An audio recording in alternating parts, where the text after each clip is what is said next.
কর্তৃক আয়োজিত business summit global excellence leadership 2025 প্রধান মনোজ্ঞ সাংস্কৃতিক অনুষ্ঠানের সম্মানিত প্রধান অতিথি, বিশেষ অতিথি, বিজনেস সামিটের সাথে যেসব সকল উদ্যোক্তারা আছেন, সংবর্ধিত ব্যক্তি যারা আছেন,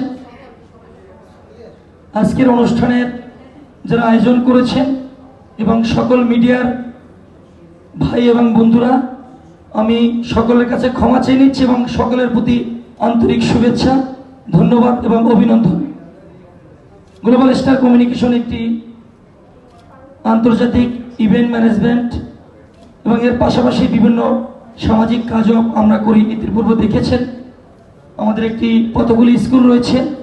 আবার আরও একটি বিষয় আপনারা দেখেছেন যে গ্লোবাল স্টার কমিউনিকেশন নিবেদিত সাপ্তাহিক যে প্রোগ্রামটি হয় অপরাজিতা এটিএন বাংলায়, সবাই চোখ রাখুন প্রতি শুক্রবার 8:45 বিচারপতি আমাদের আজকের অনুষ্ঠানের প্রধান অতিথি জাস্টিস মীর হাসমত আলী স্যারকে আমি রিসিভ করতে গিয়েছিলাম এবং আজকে স্যারের সহধর্মিণী আমাদের মাঝে উপস্থিত হয়েছেন এবং আজকের অনুষ্ঠানের সম্মানিত বিশেষ অতিথি চলচ্চিত্রের কিংবদন্তি আমাদের সকলের শ্রদ্ধেয় রুজিনা আপাকেও রিসিভ করতে গিয়েছিলাম। এই জন্য আমি সবার কাছে ক্ষমা চেয়ে নিচ্ছি, আমার নাম এখানে ডাকা হয়েছিল।